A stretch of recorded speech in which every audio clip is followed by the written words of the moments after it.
Wowzers, welcome back to another edition of Rebellion Reborn. I know it's been a while, but we are talking about the comic book Heroes Godsend Part 2. It's, of course, dealing with Farah, and it's really good. It's even better than the first one, and I can't wait to talk about it. But, of course, we have news, and you know who's with me. That's me. It's Ricky. Newscaster Ricky, what's up? Yes, on today's news, no, I'm joking. First things first is Heroes Reborn Enigma is now free on the App Store, so if you want to get that, you might as well.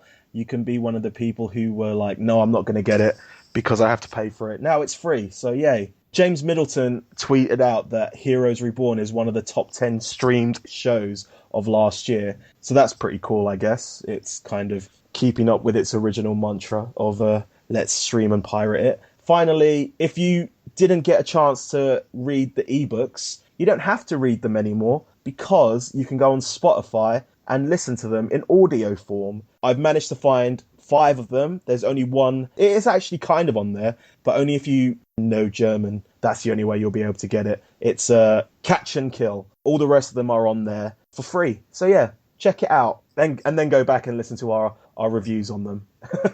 And interviews with some of the authors. Exactly. Well, let's get into what we came to talk about, which, of course, is Heroes Godsend Part 2. I really enjoyed this issue a lot. Yeah, it's so much more interesting than all the Carlos stuff at the moment. Like, these first 2 issues have been really good, and it kind of goes a little way into answering some of the questions that we had, but only in my theory crafting way. So yeah, cool. So it starts off 6 months after 9/11, and Farah is now on full-on superhero mode, but only in Queens. She's like, I don't know, Daredevil in the Marvel universe. But only one guy knows her identity, which is Yusef, the guy that she saved in the first issue, who is using that fame to kind of make his little store that little bit better. After all, he is the one who has named her Godsend, and that is the name that everyone is going with. She's at school at day, and she's a vigilante at night. And one day when she's in her class, Jamal, the guy from last issue who kind of seems like he wanted a piece, notices that her knuckles are all cracked, and he mentions that it looks like her hand has been put through a garbage disposal, which wink, wink, nudge, nudge. Basically tells him her mind is busy. But it's also like obviously it's a little wink and nudge to Claire in season 1. Then we go to her interning over at Primatech, and she leaves it, and she sees the Haitian / Renee beating up HRG, and she quote unquote rescues him, but you know, Renee's able to stop her, make her visible, and then he talks, which is a bit weird because I don't know when this kind of is, if you get me, where the timeline is, because I'm sure. Well, Melina's 2, so maybe this is a completely different, weird, wackadoo timeline. Who knows at this point? Well, the only reason why I'm questioning the timeline is because of who's at the end as well, which we'll get into. But like, obviously, in season 1 of Heroes, HRG doesn't think, like, no one knows that like Renee can talk. So maybe it's one of those except for Angela. Yeah. But, you know, he talks right in front of HRG, who I'm sure makes a comment in one of the episodes saying, oh, look who can talk now, or something like that. So maybe it's just a butterfly effect, I guess. That's what we'll go with. Then Farah meets with Angela, and Angela gives her a background into, like, the company and its founders. And we see a second Angela turn up, Grey Angela, Great Grandma. But also, if you look in the ceiling of that panel, you'll see the helix is there in lights. And second Angela has a sick Melina. What she's sick with, we don't know. And they should have just let her die. Yeah. She didn't get to do much anyway. And dark-haired Angela tells her that Farah has to do a prison break. It's weird. They start talking about faith, and, you know, they've got faith in Angela's visions. They got faith in this child to save the world. And when she questions Farah why she isn't questioning why there's 2 Angelas, she just says she's got faith. And she goes to the prison, which is on Rikers, which is where Doomsday is defeated, and also where every single bad guy in Law and Order SVU goes. Exactly. This is all canon, and then she steals one of the keys, opens up the door, beats up a security guard who seems a bit very readily fine with, these keys randomly going in the air and opening a door. And then when she turns up, he's like, what the? But yeah. And she beats him up, and we find out that she has gone to save Linderman! Mr. Linderman. So yes, Malcolm McDowell back in the place. In my mind when I read it. Talking about dunkers. So yes.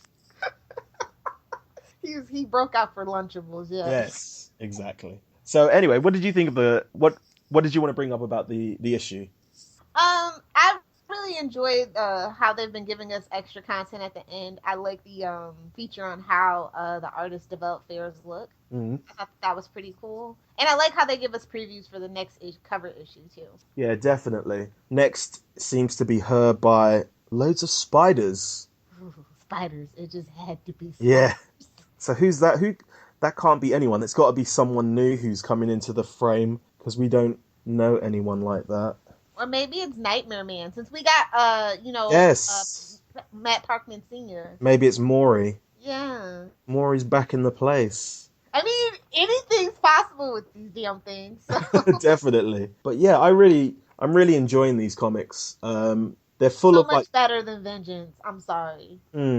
Like, I didn't mind Vengeance but it's just the way that they kind of told the story, because it was like past and present, but they didn't really differentiate that really well between the past and the present. And I don't know what it was. It's also dealing with more people that we care about too, like Bennett and Angela.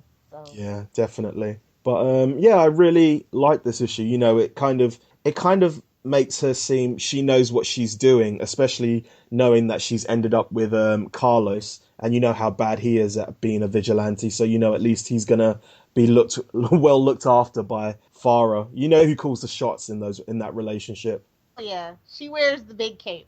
But you also knew that she called the shots in the relationship from like the first time you actually see them together, because she's like, we're not kissing. You can try and kiss me, but I'll slap you. So yeah.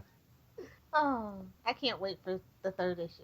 Yeah, it's just a shame that it's every month, but it's a shame that they couldn't work it out to where this was coming out when the show was still on. Yeah. Because Farrah's character did kind of get shafted along with Carlos, which is why we have these. But I did also tweet out to James Middleton and asked him if there was any more plans to do anything else at the moment. And he said, at the moment, no, we're still, the last thing that they're going to be doing at the moment is this Heroes Godsend thing. So maybe if you tweet out at him and Tim asking for more stories on people, then we might be able to get more comics on them. So yes. Mohinder.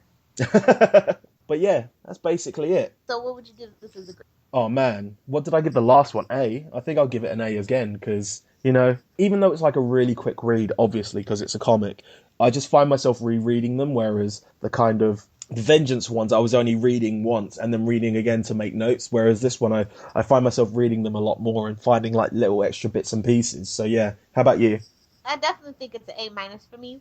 Which cover did you get, by the way? I got Bennett and HRG, they're the same person. Renee and HRG with Farah being invisible in the blue by the Primatech paper kind of sign. Yeah, you too. I loved how I was like, it's the Primatech logo that I recreated and we never used. But I think the other one was, what was the other one? It was her kicking and turning invisible at the same time, or was that the next one? No, that's the next one. Yep. Or was that this one? Anyway. It's hard to find variant covers. Definitely. But yeah. So yeah, that's pretty much all we have for you guys. We hope you enjoyed our little roundup of this issue. If you guys picked up this issue, feel free to let us know what you think by dropping us a line at primatechnology@gmail.com. So yeah, we're going to let you guys get out of here. And keep the rebellion alive.